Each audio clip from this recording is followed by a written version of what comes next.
Traveling the Vortex.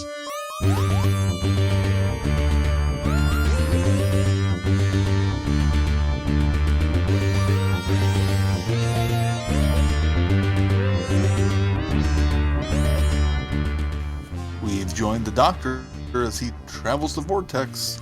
Don't keep your Semper Distans. It's episode 587. I'm Keith. I'm Sean. I'm Glenn. What did you say? Don't keep your what? Semper Distans. Semper distance? Yeah. What does that that's mean? The phrase they coined for constantly keeping your distance. Semper Always distance? distant. Semper. Oh, okay. Semper Distant. Like Semper Fi. Yeah. Semper Distant. Okay. Where'd that come from? That's Was what that in they the coined episode? Yeah. Oh, That's what okay. they coined for. That's what the old lady coined for the old woman being 73 yards away. When they're in the pub. Oh, okay. I guess I missed that. Which old lady? Did you see the episode? Yeah, apparently not. Not the old lady that was Semper Distance. Mm-hmm. The other old lady. Yeah, okay. At the bar. There was an old lady who lived at the bar. Well, let's talk about what we've come here to talk about, and that's this week's episode of Doctor Who 73 Yards. Landing on the Welsh coast, the Doctor and Ruby embark on the strangest journey of their lives. In a rain-lashed pub, the locals sit in fear of ancient legends coming to life. Yeah. That is Don't entirely know. inaccurate Yeah, description. I mean, yeah, it kind of describes what happened, but Well, I mean, it's certainly a synopsis that doesn't give away the plot. Yep. this is also true. That's exactly what it is. Keith, you want to go first this week? Yeah, I really enjoyed the episode. It was such a different approach. I mean, it's something we've done before, so RTD's claims of it's unlike anything that's come before is not at all accurate Right. because he did it himself and turned left. Mm-hmm. It's not that different from that, but to do it so early in a Doctor's run and so early into introducing a new companion was interesting, and how he went about it. I thought it was so eerie and tense the entire time, not knowing what's going to happen next. And not knowing, I mean, going into it, I don't think anybody knew or had any idea that it was going to be what it was. But even going through the time jumps, I was just constantly, what's going to happen next? How is this going to resolve? And was completely sucked in and dragged the whole way through, and really enjoyed the ride the whole entire time. It's one of those stories that it's really good when you're watching it, but if you stop to think about it, it really kind of starts to fall apart in places.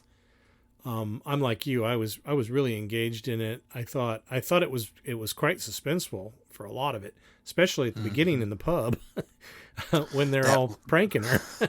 Yeah, and seeing the lady just following her constantly so creepily. Right. And then it's kind of a gut punch when Mom disowns her and abandons her, and then Kate, we think's there to come to the rescue, and Unit's turned away, and it just gut punch after gut punch, and then you kind of get that realization, or she gets that realization of what she might be there for, or might be able to do, because she's got premonition of what's to happen with this politician.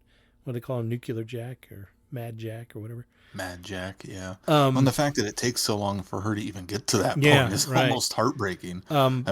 It kind of makes it not as heartbreaking since she didn't get to travel with the Doctor as long, and it's just kind of like, oh darn, I gotta go out back to my life. But it's still a pretty sad situation for her, since her mother disowned her and all of that jazz. Yeah, and then they sort of ratchet up the tension a little bit, but in a different way, not so suspenseful, but just kind of make him a bit eerie, and especially when the other girl is introduced, and then obviously she's had some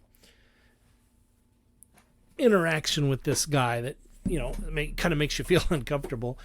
And then it goes about its way, and she sort of cleverly resolves whatever ill-fated timeline we have going here, and then it keeps going. And because at that point I kind of thought, okay, well, maybe there's going to be a reset or something, and she'll go back. And nope, she keeps going. Or maybe we'd get just a 40-year-old right. She keeps going traveling with him. That would have been cool. Lives another 40 years, and then she's dying, and then she finds out that the lady was her, and then it's over.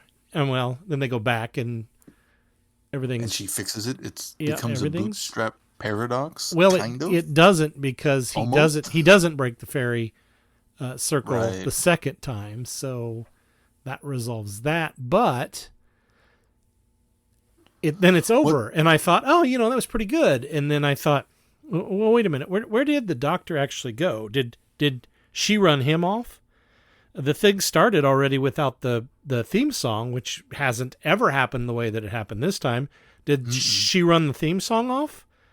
And then I stole that from the Doctor Who podcast. And then and then I got to thinking about it, and I thought, that was good, but what was the point? Because other than the fact that she must have been there to keep the events in that timeline from happening, I'm not sure why the 70, maybe you guys can help me out. Maybe you guys understood it better.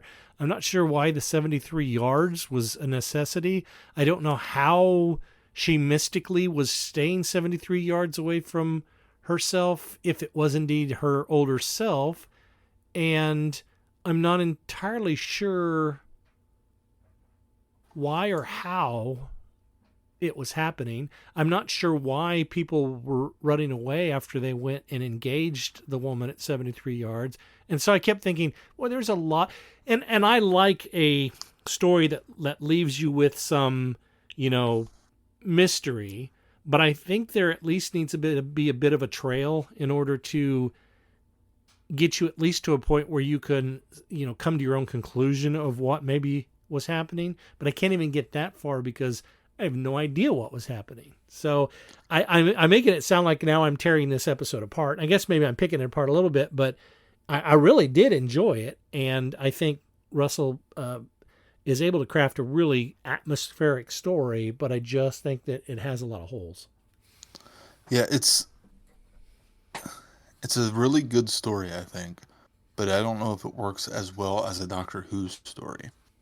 Mostly because it relies heavily on that supernatural elements that we've started getting more of. But the previous supernatural elements have had still somewhat of at least a supernatural explanation. Mm-hmm. All we get on this is it's a fairy circle.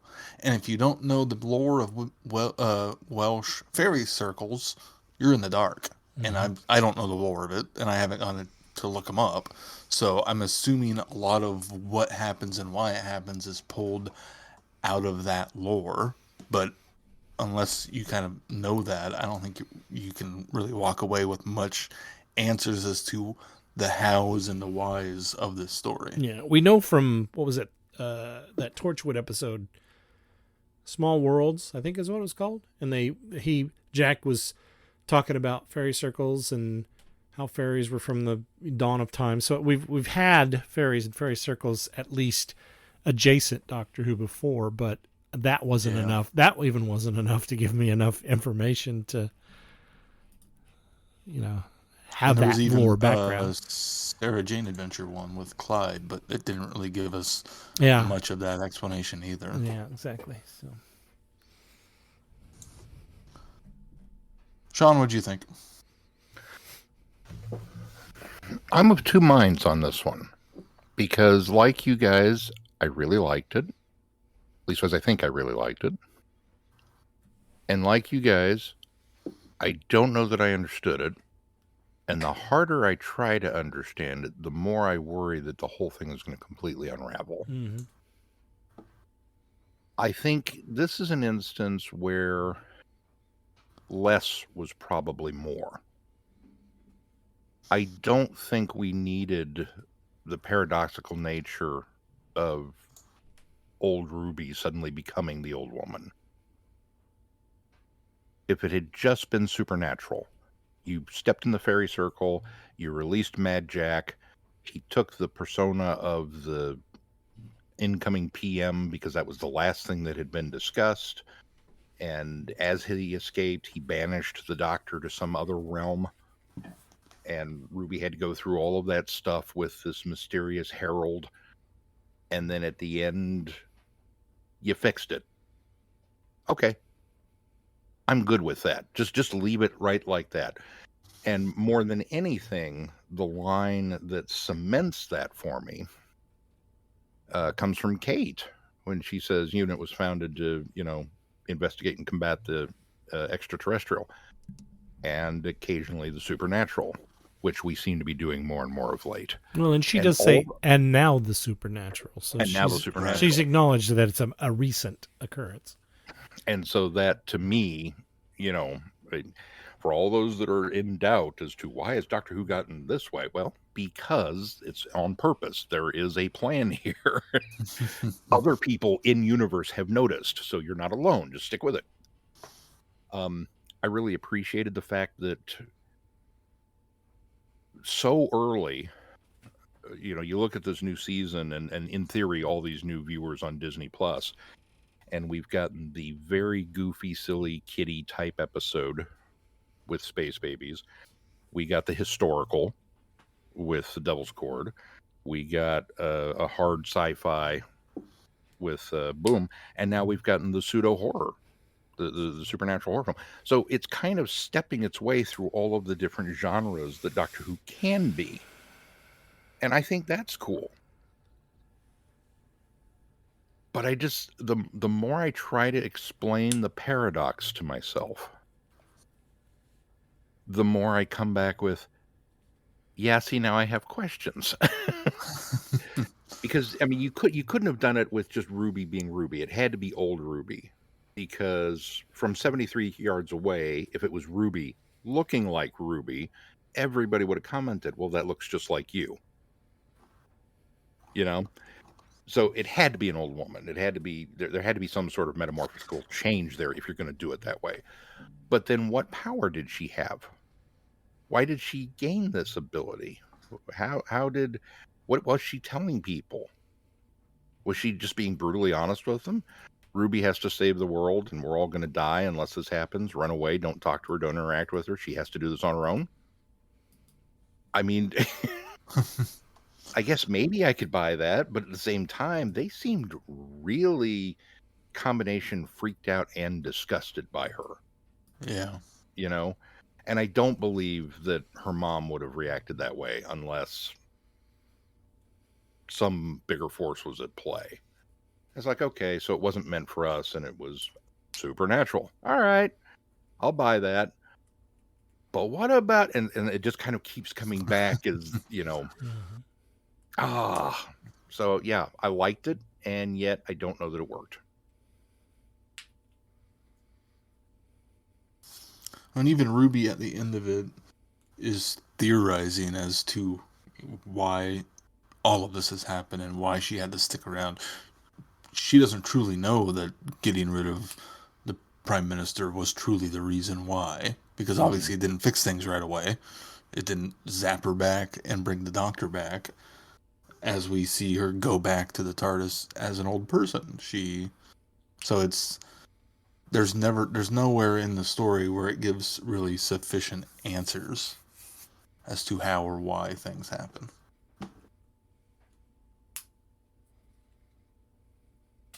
Yeah, and you know me, I'm a big one for, I like a little more science in my science fiction, and historically with Doctor Who, the supernatural elements have always bugged me because they're not satisfactorily explained. And so now we have this whole series that's leaning into supernatural elements, and I'm genuinely okay with that. It's like, all right, you gave me a scientific rationale for why things are this way. All right, let's see what you can do. But I would still like you to play by some rules. And either you tell me it's supernatural, don't worry about it, in which case I'll write it off as supernatural and not worry about it, or you have to work within the framework of what I do have. And I feel like the paradox element was just one too many things that suddenly harkened it back to, oh, there are rules here. And I feel like this whole episode would have worked better if we didn't have that. Yeah. But for all of that, a bravada performance by Millie. She was fantastic. Especially impressive considering it was the first episode she filmed. Yeah, that's what I thought. And the whole reason why it was a Dr. Light episode was so that Shooty could finish filming Sex Education. Right. And it was the first, I think she said it was also the first script she read. It was. So she did all this not even knowing her character. That's pretty impressive. It is impressive. Very much so. And I'm going to bravo to the hair and makeup department, because when she is 40 something and 40. it's just her in a pair of glasses with a slightly different haircut, and yet I buy it because she did not look like Ruby. She was a different person. She looked like Ruby. She just looked like an older Ruby. Well, she looked like an older Ruby. Slightly older. It's like, yeah, you totally look like you're 30 or 40 or, as it went on. And I thought the misdirection they did with the pub was really fantastic. Yeah. How much they played that up to be a really horror of what's really happening, and they're just messing with her the whole time. Just was so well done. Because it's racist, isn't it? We're Welsh. Because the entire episode has this tense sense of foreboding the entire time, and even when they reveal that, what they're all saying isn't real and it's just a prank on her, that foreboding doesn't go away. So even though it lightens the mood, it just instantly drops back to it of, okay, back to where we were. It gives us a nice little bit of levity before continuing on with kind of a heavy, serious story. And there's a... is there... I didn't think that there would be that kind of sense of immediate panic, desperation, and loss when she couldn't get back in the TARDIS. There was something about that you look up, the Doctor's gone. Well, okay, there's the ship, and you go back to the ship, and you can't get in. So you pull out the key that he gave you, he entrusted to you, and it doesn't work. And it's like, oh, you've locked it from the inside. And wait a minute. Yeah, that just settled on my chest like this huge bout of anxiety. And it's like, oh, great, I have something else to worry about now with the show, because at any point in time, the Doctor could just decide, nah, I'm done. and or be gone and not available, and now what? Thank God she was on Earth in her time frame, and it could just like, well, I guess I'll go home. And even Mel said that. She said, did they establish what year it is? And then of course she walks in the house, I'm home. Oh, she's back. Oh, well, okay, I guess it's a but oh my God, can you imagine just turning around and the door's locked? It's not like he left you. You just can't continue anymore. And so I think that had a large play in helping to build up the tension of the subsequent events, and then we get into the pub silliness and how, okay, it's going to be that episode, and now we're just pulling your leg, Oh, well, okay. And even then, in the pub, you don't know it's up until they reveal the tap to pay stuff. You don't even know it's in the right time frame. It could be the 80s for all we can tell, and she could be stuck in the 80s throughout this whole time. So can I pay with my phone? That adds the 10. that just adds to the whole tension, and it does release a little bit once you kind of get there, but still.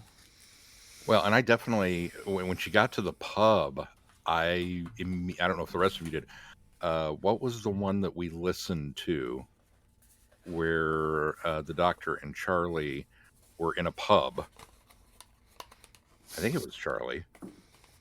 And they were kind of recounting the memories of the people that were in there, but everything was a loop. It was like, I think it was a war story. And they didn't want to go back out because, they'd have to join back up with the war or something. Anybody remember that one? Oh, that was a bookstore. Fifth Doctor.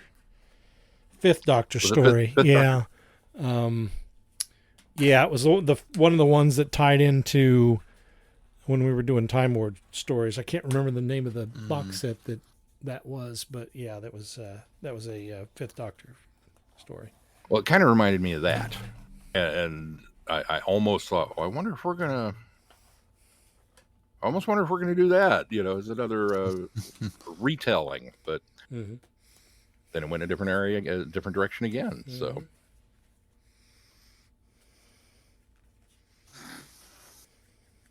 mostly good. So it seems like a lot of people online aren't entirely sure that it was old Ruby, but I'm pretty sure it was the whole time. You guys thought it was old Ruby? Well, I thought once it was. Got to the end, right? Yeah, and I thought it was kind of. I thought it was somehow said, or at least implied to us at the end. Well, you never get to see her face. Yeah, that's the thing. Is even when she backs up to and it does the whole backward rewind thing, you never get to see the old woman's true face. Yeah, that's true. But the dialogue over it, when you're looking from her perspective and her doing the signing or whatever she's doing, to me, that was what sealed it away as, oh, yes, that's definitely her. Yeah, that's true. I definitely think it was meant to be old Ruby. But I also definitely think that's part of my problem with the episode.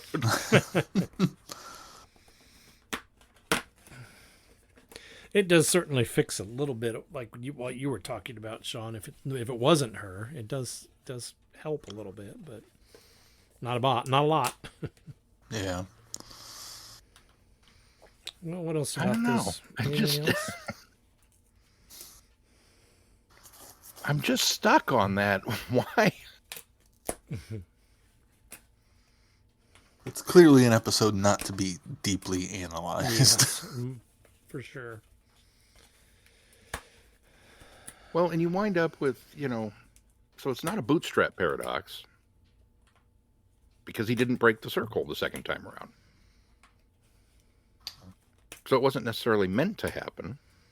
When even the dialogue changes for Ruby right away of, I've been to Wales 3 times. And she says the 2, and then he calls her out on it later of, you said 3, what was the 3rd?